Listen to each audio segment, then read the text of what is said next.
Hi. 2 years ago, I compared today's United States to France of 1789, the French Revolution days. Why? There were at least three similarities, which, in my opinion, may lead to a similar conclusion for today's investors. The first similarity: 50 years before the French Revolution, the first central bank was founded in France by a Scottish conman named John Law. Gold was thereby officially degraded by the idiotic idea of money being created by a central banker. As for now, 50 years ago, Richard Nixon took the dollar off the gold standard, thus making respectable the idiotic idea of the US Federal Reserve Board as a creator of money. Similar thing, similar time lag, similar idiocy. Now for the second similarity. In France then, the paper money avalanche caused a wave of booms and busts that required more and more money printing. The final wave destroyed the French economy, which soon ran out of food. The aristocracy still had some, so the people revolted, killed the aristos and the king, and all this revolution eventually killed the economy. Switch again to today. With the dollar no longer tied to gold, money printing has gone wild. Until today, the US Fed can afford to pay people not to work. I mean, what's money? You can always print more. This already is leading to food scarcities and inflation, as the US rich still live large, while the US poor line up in 10 cities and food banks. And now for the third similarity. 250 years ago, the ruined French economy led to a revolution which Napoleon Bonaparte seized and led the starving French to raid other countries. This raid lasted 25 years and only ended when the aristocracy of several countries banded against Napoleon and vanquished him in Waterloo. As for today, today's popular leader demagogue has been Donald Trump, who grabbed power in the US and raided other countries to provide for US citizens at the expense of other countries' citizens. However, these days, raids do not take the form of hot warfare, also known as kinetic. For example, Trump raided China via massive tariffs on merchandise and via economic sanctions and other bureaucratic means. He then piled more cost on Europe by forcing it to pay more for defense in NATO. He would have ramped this up further like Napoleon if not for two impediments. The first was that the US aristocracy, helped by foreign aristocrats, banded together and deposed him.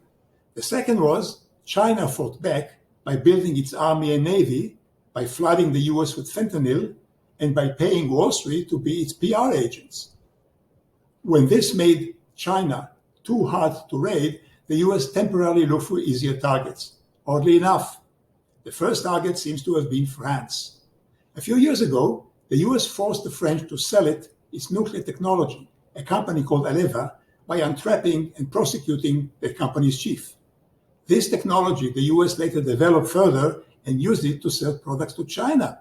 The French fumed, but what could they do? You can't fight someone who's 5 or 10 times bigger. However, 2 weeks ago, the US raided France yet again by grabbing its Australian submarines contract, bringing the UK along for a piece of the action. The French were truly ballistic because this time it was not just one company the US grabbed, but rather France's entire geopolitical footprint. Here's why. The France footprint is the huge Indo-Pacific Sea between Polynesia and Caledonia, which belongs to France, just like South American Falklands belong to the UK. The French part of the Indo-Pacific has both fish and oil and gas, and of course, strategic value. So by grabbing the French-Australian submarine contract, the US both made it harder for France to control the Pacific domains and also cut off its ability to defend itself.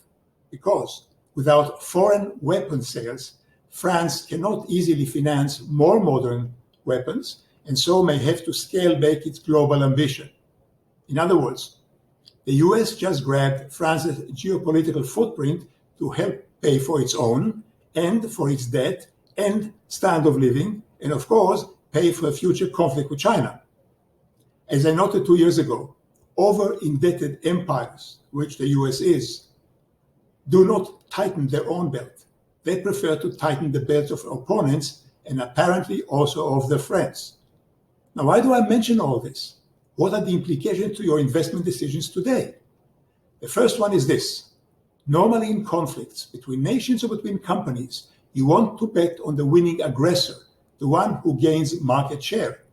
Here, the winner would be the US, because it has been winning strategic global market share at the expense of almost everyone else. However, the US stock market, the posted betting odds, so to speak, is way too expensive, except for a few stocks here and there which may be reasonably cheap. So where else can you look? One hint. In partial response to the Australian nuclear submarine contract, China stopped exporting fertilizers, which are used to make food, which it now needs to feed its own people. And this is bound to create a stronger push on food inflation globally, especially in the West, making food and energy prime key factors. Therefore, I'd suggest you look at countries which are not worth the US attention and therefore are relatively safe from raiding, but which also have ample food production and resources and a cheap stock market, which points immediately to two obvious South American countries rich enough to produce food and technology and far away from the Far East arena where the US now is battling and also have cheap stock markets. The two, obviously, are Brazil and Argentina. As for Brazil, last year I mentioned Embraer, ERJ, the Brazilian jet company, as worth sleuthing. The stock has tripled since, but as I noted a few weeks ago, when the price is triple, it no longer looks as worth your sleuthing attention. But Argentina is another matter. Argentina is neither a military power like China, nor does it have much strategic asset the US might covet, like France. However, Argentina is a big food producer and has a good science culture and culture in general. And its market is cheap. Not reasonably cheap, but cheap, period. And before you ask, yes, Argentina is somewhat corrupt, but it is less corrupt than last year. It's a direction that counts. During last year, I appointed 3 Argentinian stocks as worth your sleuthing attention. First, the Argentinian electric distributor, Idonor, symbol EDN. The second, the investment bank Banco Macro, BMA symbol. The last, Grupo Financiera Galicia Bank, or GGAL symbol.